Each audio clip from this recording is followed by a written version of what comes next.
Starting on a new project. This will be as close to exact replica as I can get of the Fender Tweed Deluxe with the 5E3 circuit. This was a very popular amp with studio guitarists and practice gigs and that sort of thing way back in the 60s. It's very simple. Single 12-inch speaker, two separate inputs, one for microphone, the other one for instrument.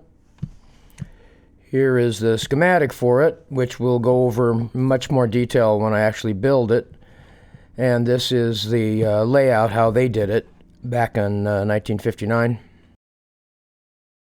I downloaded a really nice set of plans which show how this cabinet is actually built, if you want to do it the original way.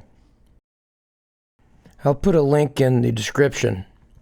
So you can see it's really well detailed and well laid out, and pretty easy to follow actually.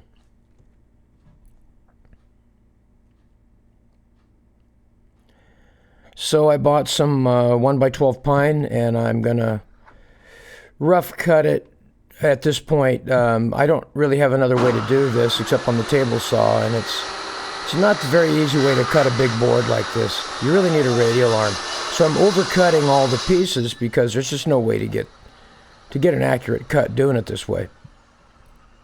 I really don't like this table saw. I want a new one, but we'll see. I keep looking and looking. So anyway, yeah, these are all cut at least an inch long, and once I get each of the individual pieces, the rough lengths cut, I'm going to go ahead and rip it down to the correct width. They're all pretty much the same width except the top, which has to be slightly wider, a little less than a 1/16 wider because of the angled front. And once I get the panels ripped down to size, oh shit, here comes a damn amplifier cabinet inspector from the city.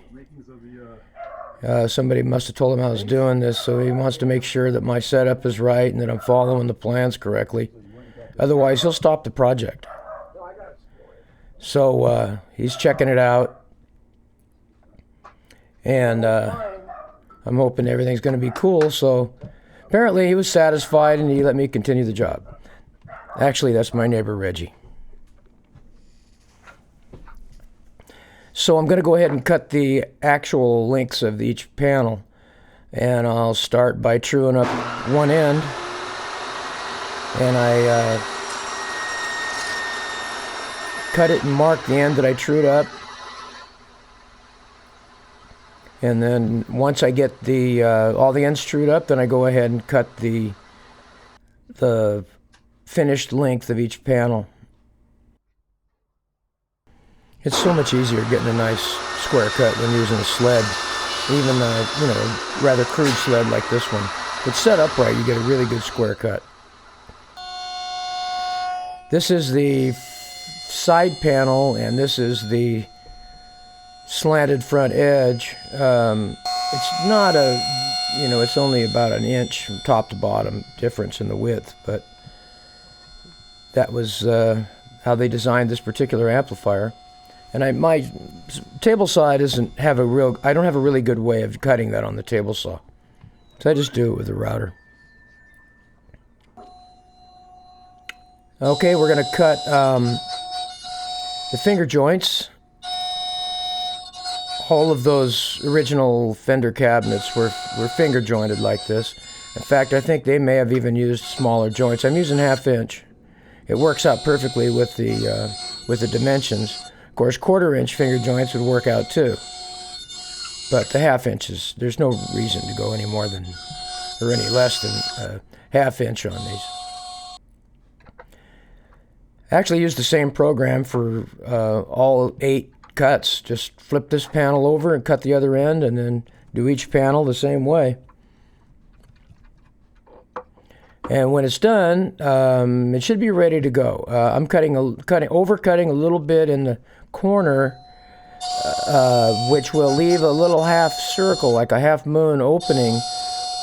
But this is going to be a tweed cabinet. This will be covered in tweed, so I just fill those little holes and cover it with tweed. If I was making this so that I was going to actually finish the wood, then I wouldn't do it this way.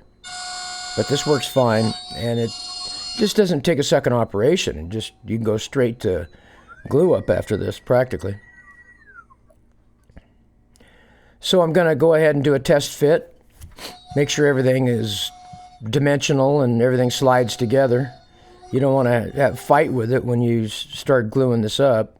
So you can see the slanted front on the cabinet on the right side, barely. It's not much. And you can also see that on the inside, the joints don't show at all. They're only on the outside. So once I did that, I need to cut a rabbet in the top and bottom where what's called the fascia. That is a strip that's about 1.5 inches wide, and that's what actually holds the speaker baffle. It's a weird design. I've never seen anything like it. The speaker baffle is held top and bottom. It's not held at all on the sides, and it's not a very thick baffle. The dimensions and the drawing call out for a 3/8 inch thick speaker baffle with a 12-inch speaker. That, I don't know, it doesn't sound right to me, but hey, I'm going to follow the original. And I'm just doing a test fit here on that, what they call the fascia. Make sure that the step is right and the angle is right. That's why you see that board raised up on the edge so I can get the proper angle, which is about 3 3/4 degrees. So this is the top, and the control access is in the back on this cabinet. This amplifier was intentionally meant to be used out in front of the performer. He might have a microphone and a guitar plugged into this thing, but so the controls were in the back, and the amplifier was out in front of him. You know, people were weird in the 50s. So this will be the last cut on this cutout. It's a big radius in there that is a kind of a pain when you go to cover it with the tweed. What you see most guys do in that corner is they first patch in a little piece and then they go ahead and put the piece over the top, because I guess there's just no, I've never used tweed, so I'm guessing that it doesn't go around those inside corners like that very easily, so you have to make some modifications. So anyway, time to glue this up. This is always, you know, a nervous time, because this weather right now here in Long Beach is very warm and very dry. I mean, if it's more than 25% humidity, I'd be surprised. And so when it's that warm and dry, that Tight Bond 2 sets up quick. I have some Tight Bond 3, which gives you more working time, but it's so runny. It would just drip all over the place trying to coat all those finger joints. So I just got to try to keep moving and keep going with it and get it clamped up and squared up as quickly as possible. Sometimes when you first set two pieces of wood together with that glue, after about 10 minutes, it is really hard to move. And you don't get much adjustment time. Luckily, it wasn't a problem getting it squared. And which, you know, because then you got to put a clamp across the corners and try to, you know, get it close to being square that way. The best way to do these, because of the wood, is to go corner to corner. If you use a square, I mean, you can, but this wood is not straight. You get false readings with a square. I stuck it on there anyway just to check it, but the corner to corner is really the best way to do it with something like this. Now, if you're using Baltic birch plywood or something like that, then a square would work with it because it's relatively straight. But this is pine. This is off the shelf at Home Depot. This shit ain't going to be straight.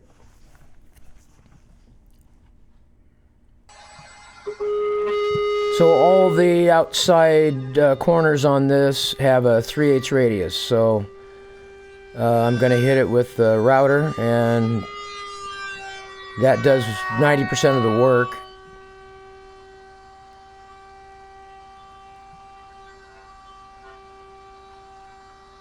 I have a router table, but it isn't very stable, and so anyway, this works well. And once I get all of the corners routed, except the front, I can't really router the front because of the angle. The router bit would dig in, so I just hit it lightly with the random orbital sander, and it knocks all the witness lines left over from the cutter. It doesn't take much at all, and it comes out really good. So the next thing I got to do is round off those front where the 3 3/4 degree angle is. If I tried to use the router bit in there, the guide bearing would hold it away from the edge, and one on the top and on the bottom it would dig in. So I have to do that by hand and just eyeball it. These are the cleats that support the back panels. There's 2 back panels that go on this amplifier. There's an upper and a lower, and these cleats are what you attach those back panels to. I got a little spacer in there to make sure I got my set back in the right position. And I already cut the bottom panel because somebody forgot to turn on the camera to record it. I can't imagine who that would have been. This is the upper back panel, and it's got a couple of long air holes in it. I guess they would be just for air to get through. Sometimes those things really come off with their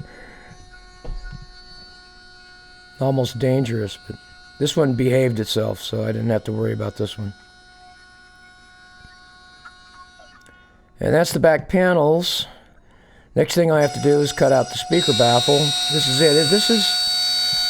They called out 3/8 for this, and there's no 3/8 plywood. It's less than 3/8. So I got some 1/2 inch, which is less than 1/2 inch.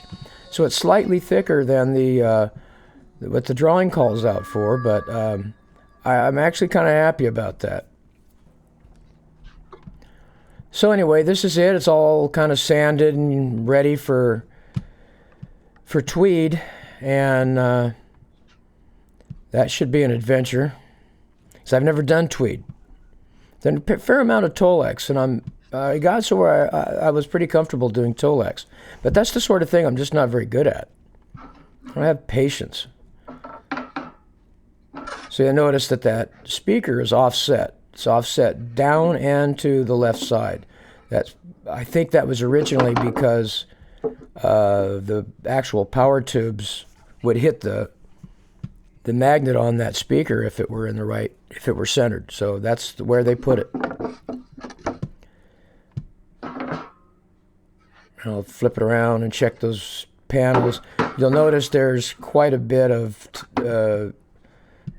movement in there and gap, but once I cover those things with the tweed, that gap goes away. It ends up a pretty tight fit. And this is the bottom one.